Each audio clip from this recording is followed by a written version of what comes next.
прям феноменальний, якщо чесно. Я під горочку на накаті взагалі майже не втрачаю швидкості. Тут є додатковий прям набір курця, дивіться. Є попільничка і увага, увага, є запальничка. Хе-хе. Тут присутній омивач задньої камери. Дякую на цьому. Перевожу в динамічний режим. Як бачите, пневма автоматично опускається в нижнє положення. Якщо електрокар, то електра.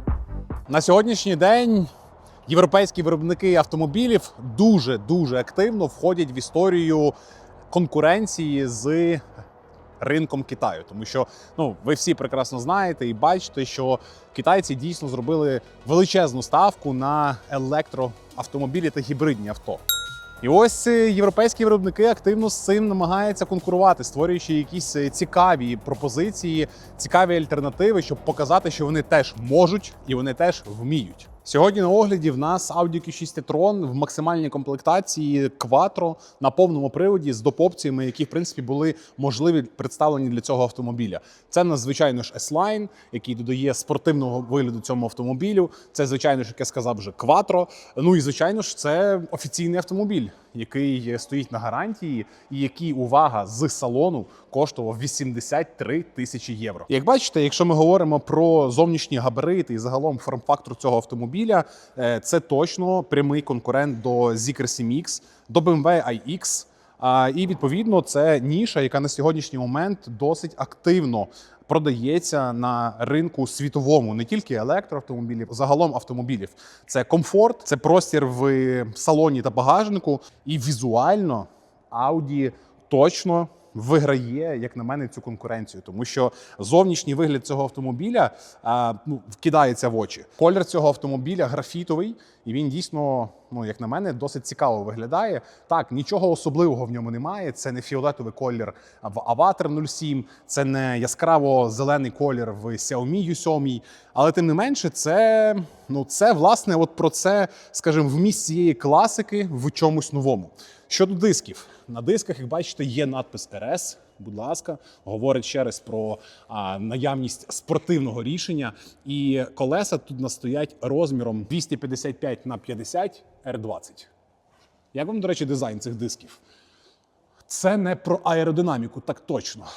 Це вже про спортивність. І чомусь Audi навіть в такій досить високій комплектації не використовує якісь спортивні гальма, хоча, можливо, би і вартувало. Ємність батареї в Audi Q6 e-tron складає 100 кВт-годин саме в цій комплектації, що за заявленими даними виробника дає можливість запасу ходу до 625 км. Але відверто, я прям дуже сумніваюся, що ця машина зможе проїхати відстань 625 км без жодної підзарядки. І так, тут присутня 800-вольтова архітектура. По суті, це вже стандарт на сьогоднішній момент для такого класу автомобілів. Хоча Zeekr той самий вже використовує 900-вольтову архітектуру заряджання своїх електроавтомобілів. І при цьому потужність зарядки може складати до 270 кВт на годину, що досить непоганий показник. Потужність двигунів сумарно складає 285 кВт. Що дає можливість розігнати цю машину за 5,9 секунди до сотні. Тут вже, насправді, я би не назвав це якоюсь великою перевагою або цікавою цифрою, тому що більшість конкурентів в цьому форм-факторі дають набагато цікавіші цифри, і точно динамічніші показники від водіння. Тут праворуч у нас тільки роз'єм Type 2, а з іншої сторони в нас йде вже роз'єм CCS 2, який дає нам можливість, власне, використовувати цю 800-вольтову архітектуру з потужністю до 240 кВт. Задня оптика, в мене викликає захоплення. Це дійсно увага до деталей. Подивіться, наскільки пропрацьовано все. Ось ці кубики. І так ти вмієш. Красота. Це дійсно красиво. Тут є присутні парктроніки всюди по колу, є присутні камери 360. Це все тут в нас є. В цьому автомобілі також є пневмопідвізка з регульованою висотою та жорсткістю підвізки, яка досить, скажімо, відчутно впливає на керованість автомобіля та на якість проходження всіх нерівностей. Поки ви дивитеся це YouTube-відео огляду Audi Q6 e-tron, будь ласка, перейдіть на наш канал, підпишіться на нього, поставте дзвіночок, щоб бачити всі нові виходи відео на нашому каналі, а робимо ми це регулярно кожного тижня. Огляди новинок та інших цікавих автомобілів. А також поставте, будь ласка, лайк цьому відео і напишіть коментар. Ми намагаємося робити крутий україномовний контент про світ електро та гібридних авто. І маємо амбітну ціль до кінця року назбирати 100 тисяч підписників на нашому YouTube-каналі. Тож допоможіть нам реалізувати цю ціль. Дякую. Але найцікавіше, як на мене, саме по дизайнерських рішеннях вже нас зустрічає саме в салоні. Тому давайте покажу, як це все виглядає. Тут дійсно крутий салон і, звичайно ж, ось цей карв-екран, тобто вигнутий екран. Ну, він прям говорить про те, що добрий день, вас зустрічає дійсно преміальний та дорогий автомобіль. Стандартне рішення в нас по такій величезній панелі управління на дверці. Як бачимо, тут ми керуємо і блоком фар, тобто включаємо передній, задню противотуманку, і пам'яттю сидінь, і дитячими замками. Ну, тобто прям величезна панель керування. Щодо матеріалів, а ось тут вже питання. Так, тут присутня акустика Bang Olufsen преміальна. Дуже крута підсвіточка Ambient Light з можливістю регулювання кольорів, що додає ще більше затишку в салоні автомобіля. Навіть ось тут, де регулювання сидіння, ось з такого самого ж пластику все реалізовано. Кермо.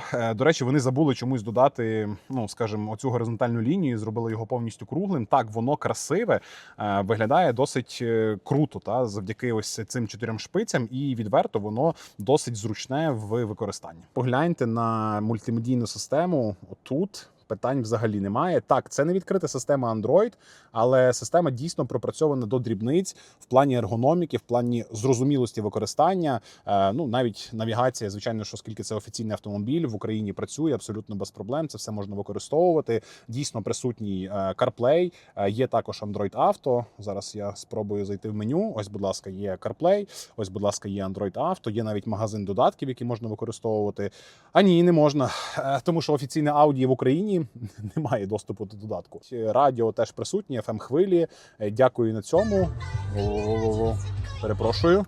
Так, далі тут управління в нас швидкими доступами, тобто той самий Ambient Light, яскравість можна налаштовувати і так далі. І мені прям дуже подобається, наскільки все інформативно саме на центральній консолі водія. Давайте закрию двері, щоб нам не заважало. Ось бачите, так це все відображається. Звичайно, що з керма можна змінювати вигляд, можна ось так прибрати зайву інформацію, або можна цю інформацію змінювати на ту, яку би ми хотіли бачити, наприклад, перемикаючи. Тут можна бачити навігацію, радіо, телефон, а ліворуч нас можна загальний пробіг, інформацію про рекуперацію або інформацію про середнє споживання. Як бачите, середнє споживання за останні 900 кілометрів 29,7. Па-па-пау! 29,7 – це не 625 кілометрів запасу ходу. Класні тут такі кніпочки для регулювання напрямку повітря. Але в Zeekr 7X вони не механічні. В Zeekr 7X я це роблю з екрану мультимедійної системи. Так, тут є класна підсвіточка, але подивіться на це. Не знаю, сумнівно насправді, от така історія. У нас тут селектор передач, звичайно, що у нас є драйв і режим рекуперації Б, ну і є режим вибору, скажімо, режимів поїздки. І в нас тут, відповідно, є режим збалансований, динамічний, комфортний та максимально ефективний режим для максимальної економії. І в кожному цьому режимі, відповідно, змінюється висота пневмопідвіски. Ось тут відображається висота пневмопідвіски. Коли я перевожу в динамічний режим, як бачите, пневма автоматично опускається в нижнє положення. Ви ще не в курсі, але ми даємо ранній доступ до усіх наших YouTube-відео. Якщо ви підпишетесь на наш телеграм-канал, ось тут за посиланням, за QR-кодом перейдете і підпишетесь, ви зможете швидше переглядати всі наші ютубні відео, а також стати частиною нашого ком'юніті про світ електро та гібридних авто. Тому переходьте, підписуйтесь за посиланням. Чуджін, до речі, тут є дотяжки, але це не заводські дотяжки. Ось так це працює. Взагалі, по замовчуванню, навіть як док-опція, дотяжок в цій машині бути не може. Так, тут є отаманки, але увага, як вони працюють? Ось так. Це механічні отаманки, так? Механічні отаманки в тачці за 80 плюс тисяч євро.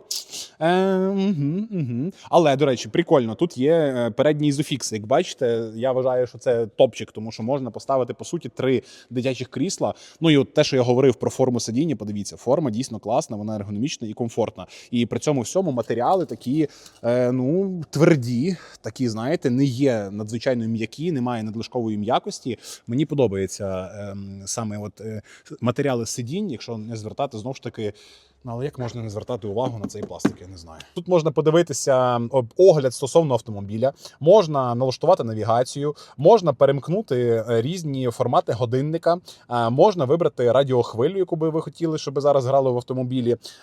Так, відкрити повністю навігацію на весь екран і дивитися, куди ж ми їдемо, для того, щоб бути штурманом в цьому автомобілі. Далі, звичайно ж, можна подивитися більше інформації стосовно індикаторів ухилу. Ну, це якщо я теж так можна використовувати. Можна подивитися, наскільки ми нахилені. Окей, далі, що тут ще можна подивитися? Налаштування ще якісь додаткові є, але в налаштуваннях, крім звуку і з'єднання, ми нічого більше не бачимо. Ага, тут можна підключити телефон і, напевно, дивитися інформацію з CarPlay. Ну і функція виключити екран. Будь ласка, можна повністю його виключити. Тут є додатковий прям набір курця, дивіться. Є попільничка і увага, є запальничка. Хе-хе.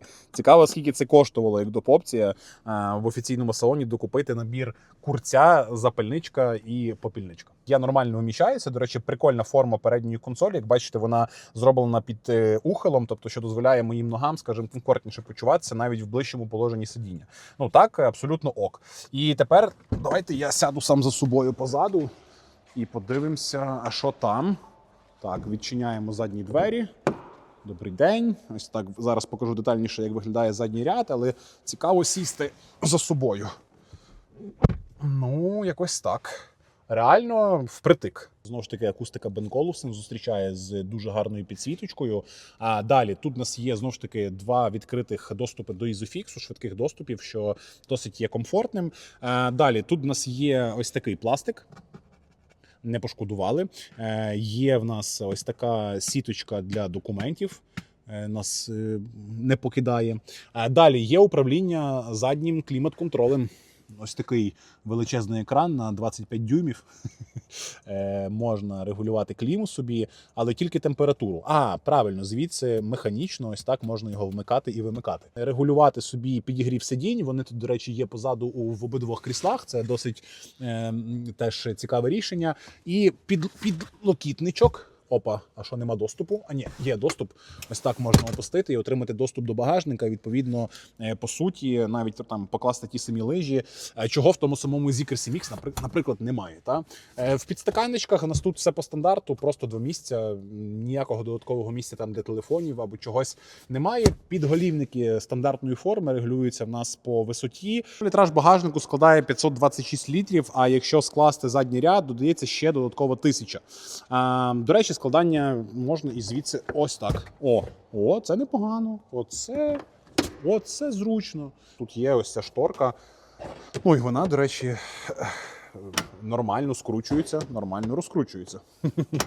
Далі, що у нас тут ще в багажнику присутні? Є додаткові ніші для зберігання, є 12-вольтова розетка ось тут. Розетки на 220 в багажнику Q6 e-tron я не спостерігаю. Є ще одна ніша для зберігання, також додаткова резинка для кріплення будь-чого і, звичайно ж, такі додаткові гачки для того, щоб використовувати якісь системи кріплення.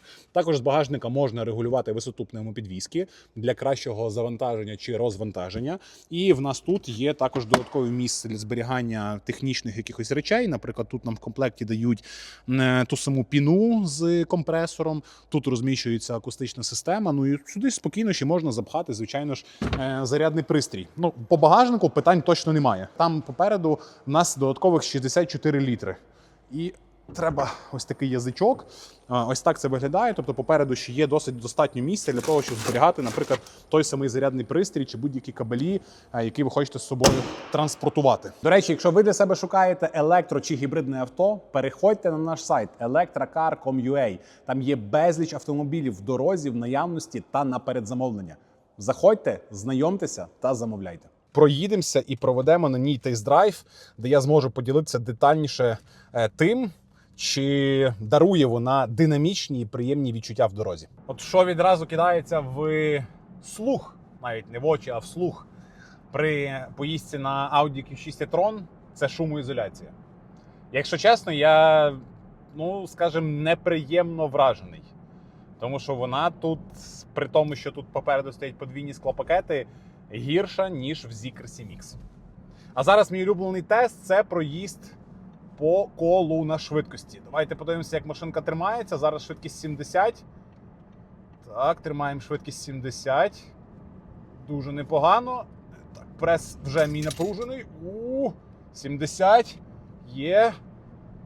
Слухайте, по керованості це дуже непогано. Загалом по сидінню теж хочу звернути увагу на те, що сидіння максимально комфортне. Хороша бокова підтримка, відчувається певна твердість в сидінні, і мені, наприклад, особисто це подобається більше, ніж надлишкова м'якість в сидінні. Я це більше ціную. Дуже круто пропрацьована HUD-проекція, тобто зараз переді мною їде автомобіль на близькій дистанції, і мені, відповідно, проекція дуже класно, інтерактивно, червоними лініями, кольоровими підсвічує, щоб я віддалився від автомобіля. Як тільки я від автомобіля віддаляюся, це повідомлення на проекції зникає. Підлокітник ліворуч на дверях надто низько, тобто я поставив руку на підлокітник, і вона в мене взагалі, от бачите, не включається, скажімо, в керування. Для цього мені треба ставити руку наверх дверної панелі, і мені це не дуже комфортно. По висоті сам підлокітник центральний регулюється, це зручно. Наприклад, в Zeekr 7X мені не дуже комфортно, що підлокітник по висоті не регулюється, цього мені, наприклад, не вистачає. Стосовно роботи пневмопідвізки, так, в цьому автомобілі стоїть пневмопідвізка, і вона досить добре проковтує ями. Тобто навіть при нерівностях, так, або при переїзді ям, вона відчувається досить приємно. Гальма, не скажу, що вони тут якісь надефективні, але, в принципі, Audi не заявляє про те, що тут стоять якісь додаткові спортивні гальма. Напевно, якщо брати SQ6, там же гальма будуть підвищеної ефективності, але цих гальм абсолютно достатньо для такої ваги автомобіля. Дуже круто відображається інтерактивна система по інтелектуальному круїз-контролю, також і на панелі водія. Тобто я бачу всю ситуацію на дорозі. Оглядовість даного автомобіля на висоті. Відверто скажу, що стійки розташовуються досить в правильних місцях, проглядається повністю все по діагоналі, тобто в місті буде комфортно їздити. І надзвичайно великі дзеркала, бокові дзеркала. Тобто я прям максимально бачу всю картинку, чітко, якісно все, що відбувається позаду. Є асистент про попередження залишення смуги, але він, тим не менше, не дає машині підкермовувати. Зі смугу вона отримує, але наскільки я розумію, зараз ми подивимося, але коли ми заїдемо в якийсь поворот, я зараз встановив 90, але реально ми їдемо 70, тому що попереду їде вантажівка, так вона тримає дистанцію, так вона пригальмовує, але дивіться, вона не підкермовує. Прям феноменально, якщо чесно. Я під горочку на накаті взагалі майже не втрачає швидкості, буквально якісь 3-4 км на годину втратив. Вона дійсно круто котиться.